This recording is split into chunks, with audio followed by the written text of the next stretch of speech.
Chapter 1. The Language of Leaves. In the quiet, high-desert town of Hope's Crossing, health was not merely the absence of disease. It was a state of balance, a conversation between the body and the earth.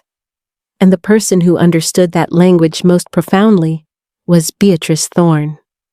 At 68, Beatrice was the town's apothecary, a keeper of ancient botanical wisdom in an age increasingly enchanted by the promises of modern science. Her shop, the Humble Root, was a sanctuary of natural scents. It smelled of dried chamomile and lavender, of the sharp, clean tang of eucalyptus, of earthy valerian root, and the sweet, resinous perfume of pine sap. The shelves were lined not with bottles of harsh chemicals, but with hundreds of glass jars containing dried leaves, flowers, barks, and roots, each one meticulously labeled in her elegant, flowing script. Beatrice was a woman who seemed to have absorbed the patience of the natural world. Her hair was a soft, silvery gray, often woven with a sprig of rosemary for clarity. Her eyes, a deep, knowing green, held the calm of a forest pool. Her hands, though gnarled with age and stained with the juices of plants, moved with a gentle, healing certainty as she ground herbs with a mortar and pestle, or blended a soothing balm. She was a widow. Her husband, Dr. Alistair Thorne, had been a man ahead of his time, a university-trained physician who believed in the union of science and nature. He had respected her deep knowledge of herbs, and together they had run a unique practice, blending his diagnostic skills with her natural remedies. His death from a sudden heart attack 10 years prior had left a void in her life and in the town. She had continued her work alone, a respected but somewhat mystical figure, a living link to a gentler, older way of healing. Her life was one of quiet purpose, her solitude a familiar, well-worn cloak. Chapter 2. The Man of Precedent. While Beatrice was the keeper of the town's physical balance, Judge Samuel Vance was the keeper of its social and legal balance. At 70, Samuel was a man defined by logic, by evidence, and by the unassailable weight of precedent. His courtroom and his life were places of order, of reason, of black and white truths. He was a man of quiet, unimpeachable integrity. His hair was a distinguished, solid gray, his eyes a clear, piercing blue that seemed to see directly to the heart of any matter.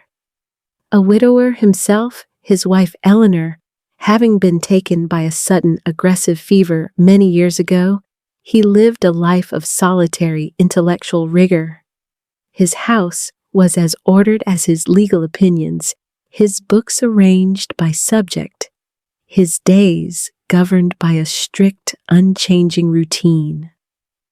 He and Beatrice existed as two respected pillars of their small community, but from opposite ends of the philosophical spectrum. He admired her kindness and her apparent success, but his logical mind was quietly skeptical of her methods, which lacked the scientific proof he valued. She in turn respected his integrity, but saw his rigid adherence to the letter of the law as a kind of blindness, a refusal to acknowledge the truths that could not be cited in a legal brief. They were neighbors in geography, but strangers in spirit, their paths crossing only occasionally at the mercantile or the town square, where they would exchange polite, distant greetings. Chapter 3. The Arrival of the Future. The fragile equilibrium of Hope's Crossing was disrupted by the arrival of Dr. Marcus Cole. Dr. Cole was the face of the future. He was young, handsome, and charismatic, arriving from Philadelphia with a medical degree from a prestigious university and a wagon full of modern medical equipment and patent medicines. He had been hired by the town council, at the urging of its more progressive members, to be the town's official physician. He represented everything the town felt it was lacking: scientific authority, modern respectability, and a clear, decisive break from the old ways. At a town meeting, he dazzled the citizens with his eloquent speech about the new era of scientific medicine. He spoke of germs and antiseptics, of surgical interventions, and powerful chemical compounds that could conquer disease with swift, undeniable force. He was charming, confident, and utterly convincing. His gaze fell upon Beatrice, who sat quietly in the back row. "I understand," he said, his smile both charming and condescending, "that this town has long been served by a practitioner of traditional herbalism. I applaud such quaint traditions, but we are in a new age, the age of science. Sentiment must now give way to certainty." The town was enthralled. Dr. Cole was a symbol of their aspirations. Judge Vance, a man who valued evidence and clear authority, was impressed by the young doctor's credentials and his confident, logical approach. He saw Dr. Cole as a vital step forward for the town. Beatrice, however, felt a chill. She saw in the young doctor's eyes not a healer, but a conqueror. She saw the arrogance of a man who believed his knowledge was absolute, and a dangerous dismissal of the quiet, complex wisdom of the natural world. A new, unspoken conflict had just been born. Chapter 4. A Quiet Sickness. The conflict came to a head with the arrival of the sweeping sickness. It was a strange, debilitating ailment that moved through the town, primarily affecting the children and the elderly. It was not immediately fatal, but it was relentless. It started with a deep, consuming weariness, followed by a persistent, shallow cough and a wasting away of the body's strength. Dr. Cole sprang into action. He diagnosed the illness as a miasma of the lungs and began an aggressive course of treatment. He prescribed powerful mercury-based purgatives to cleanse the system and strong opium-laced cough suppressants. His methods were decisive, modern, and scientific, and they were a disaster. The harsh treatments seemed to weaken his patients even further. The purgatives left them dehydrated and frail, and the cough suppressants, while silencing the symptom, seemed to allow the sickness to settle deeper into the lungs. The townspeople who had hailed him as a savior now watched in fear as their loved ones grew weaker under his care. Beatrice, from her quiet shop, watched in silent anguish. Families began to come to her secretly in the dead of night. They would beg her for something, anything to help. "The doctor's medicine. It's too strong," a young mother whispered, her face etched with fear for her fading child. Beatrice did not undermine Dr. Cole. She simply did what she had always done. She offered remedies not to attack the disease, but to support the body. She brewed nourishing mineral-rich broths from nettle and oat straw to restore strength. She made teas from elderflower and peppermint to gently lower fevers.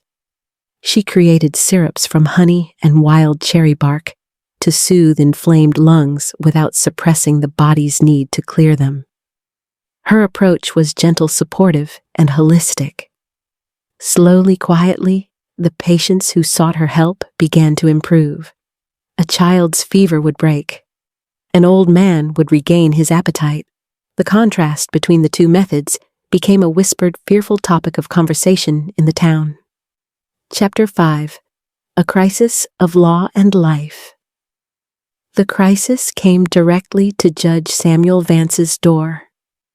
His housekeeper, Mrs. Gable, a kind elderly widow who had managed his home for 20 years, fell gravely ill with the sweeping sickness. Samuel, a man of logic and order, did the logical thing. He put her in the care of the town's official university-trained physician. For a week, he watched in helpless agony as Mrs. Gable withered under Dr. Cole's aggressive treatments. She grew weaker, more frail, her breath a shallow whisper. Dr. Cole, frustrated by his failure, only increased the dosages of his harsh medicines. Samuel saw that his prescribed path, the path of modern authority, was leading not to a cure, but to the grave. His carefully ordered world began to crumble. The law, precedent, and expert authority, the pillars of his entire life, were failing before his very eyes. In a moment of profound desperation, he did something that went against every logical instinct he possessed. He sent a note to the town's herbalist. He sent for Beatrice Thorne. She came at once, her presence a pool of calm in the tense, sick-filled house. She did not criticize Dr. Cole. She simply assessed the patient with her wise green eyes. She felt Mrs. Gable's pulse, looked at her tongue, and smelled the scent of her breath. "She is not just sick," Judge Beatrice said softly. "She is starving. Her body is fighting the medicines as much as the illness. We must stop trying to conquer her and start trying to help her." For the next 3 days, Samuel's house became a quiet battleground between two worlds. Beatrice stopped all of Dr. Cole's medicines. She gently rehydrated Mrs. Gable with thin broths and willow bark tea. She applied warm mustard poultices to her chest to loosen the congestion. She sat with her for hours, simply holding her hand, her calm, steady presence, a healing balm in itself. Samuel watched, a silent, humbled observer. He saw in her methods not superstition, but a deep, intuitive science of its own. He saw her listening to the patient, responding to the body's needs, working with nature, not against it. In the long, quiet hours of the night, as they sat together keeping vigil, they talked. He, the man of words and laws, found himself telling her of his own profound grief, of the wife he had lost to a swift, aggressive fever that no doctor could stop. He spoke of his fear of such chaotic, uncontrollable forces, and of his lifelong retreat into the predictable safety of the law. She, in turn, spoke of her Alistair, of his brilliance, but also of his frustration at the limits of his own science. He believed there were two kinds of knowledge, she told Samuel. The knowledge you can write in a book, and the knowledge you can only learn by listening to the earth. He said a true healer needed both. In that shared space of vulnerability and care, a deep, powerful connection was forged. He saw in her not a purveyor of folk remedies, but a woman of profound wisdom and strength. She saw in him not a cold, rigid judge, but a man of deep integrity and hidden sorrow. Chapter 6. The Town Hall Verdict. After 3 days under Beatrice's care, the change in Mrs. Gable was nothing short of miraculous. The fever broke. Her breathing eased. She asked for food. She was weak, but she was clearly undeniably on the path to recovery. She was going to live. The news of her recovery and the judge's reliance on the apothecary was the final straw for Dr. Cole. His authority had been publicly undermined. His reputation was in tatters. Enraged, he decided to use the law as his weapon. He called an emergency town council meeting. He stood before the council and a packed town hall and formally accused Beatrice Thorne of practicing medicine without a license, of endangering the public, with unproven and dangerous concoctions. He demanded that the council led by Judge Vance issue a legal order forbidding her from ever treating a resident of Hope's Crossing again. The room was silent, electric with tension. All eyes turned to Judge Samuel Vance. He was trapped. The letter of the law was clearly on Dr. Cole's side. Beatrice had no formal degree, no license. To rule in her favor would be to go against the very principles of legal precedent he had upheld his entire life. To rule against her would be to deny the truth he had witnessed with his own eyes, and to condemn the woman who had saved his friend, and in a strange way had begun to save him too. Samuel stood up, the weight of the town's future on his shoulders. He did not look at Dr. Cole. He looked at the faces of his friends and neighbors. Dr. Cole is correct. He began, his voice calm and measured. A gasp went through the room. Beatrice's heart sank. According to Statute 14, Section 3 of the Territorial Medical Code, it is indeed unlawful for any person to practice medicine for a fee without a license granted by the Territorial Board. The law is clear. He paused, letting the weight of his words settle. Dr. Cole allowed himself a small, triumphant smile. However, the judge continued, his blue eyes now fixed on the young doctor. The law is designed to protect the public from charlatans and frauds. It is not designed to protect a doctor's ego. I have seen Mrs. Thorne's work. She does not charge a fee. She accepts what people can offer. She does not make false promises. She offers comfort and support. She does not endanger this community. On the contrary, she is the very heart of it. He then turned to the crowd. The law is a map, a guide to help us live together.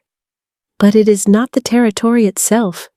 There is a higher law, a law of compassion, of common sense, of neighbor helping neighbor. And no statute passed in a distant capital can overturn that. Dr. Cole, your motion is denied. He struck the table with his gavel. The sound was a thunderclap. The room erupted in a roar of applause and relief. The town had made its choice. Dr. Cole, pale with fury and humiliation, turned and stormed out of the hall. Chapter 7. The Prescription. In the aftermath. Dr. Cole quietly packed his bags and left town. The community, humbled and united, found a new appreciation for Beatrice and her gentle wisdom.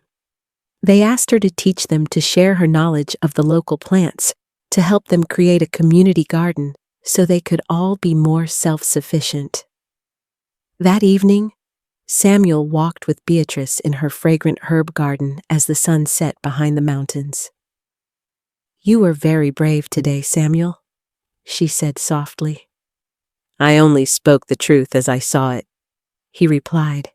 He stopped by a bed of flowering heartsease. "Beatrice," he began, his voice suddenly thick with an emotion he could no longer contain. "For many years my life has been a closed book, a collection of precedents and sorrows. I believed my heart was concluded. But watching you, working with you, you have shown me that there is a kind of wisdom that cannot be written down, and a kind of healing that cannot be found in any law book." He took her hands in his. They felt small and strong. "My life has been governed by the law, but my heart wishes to be governed by you. I am a man of 70 years with little to offer but a quiet house and a deep respect. But if you would have me, I would like to spend the rest of my days learning your language." Beatrice looked up at him, at this good, honorable man who had been willing to bend the rigid rules of his world for the sake of a truth he had felt in his heart. Her own heart, so long a quiet, solitary garden, felt as though it were bursting into 1,000 unexpected blooms. "Oh, Samuel," she whispered, her green eyes shining with tears. "That is the only precedent that has ever truly mattered." He leaned down and kissed her a gentle, reverent kiss that tasted of sage and twilight and the promise of a future. It was not the fiery passion of a first love, but something far more rare and precious, a quiet, steady, and profound healing. Chapter 8. The Nook. In the years that followed, the judge's house and the apothecary's cottage became two wings of the same home, their gardens and their libraries flowing into one another. They became the town's twin pillars of wisdom, one of law, one of nature, both rooted in a deep, compassionate understanding of the human heart. They did not perform miracles. They simply offered what they had: his sound judgment and his unwavering integrity. She, her healing remedies, and her profound calm. Together, they helped the town of Hope's Crossing live up to its name. One evening, as they sat on her porch, watching the stars begin to prick the deep velvet of the sky, he took her hand. "You know," he said, his voice full of a quiet wonder, "I spent a lifetime judging the world. But I never truly saw it until I saw it through your eyes." Beatrice leaned her head on his shoulder, breathing in the comforting scent of the night-blooming jasmine. In her small nook of the world, she had found her own cure, her own balance, her own perfect, unexpected love. And it was enough. It was everything. Outro for your YouTube video. Thank you for joining us at the Story Nook. We believe that the greatest wisdom often lies not in new discoveries, but in the timeless truths we have forgotten, and that it is never too late for two lonely hearts to find their way home to each other. If this story of healing and hope resonated with you, please consider liking this video and subscribing for more. We look forward to sharing our next chapter with you.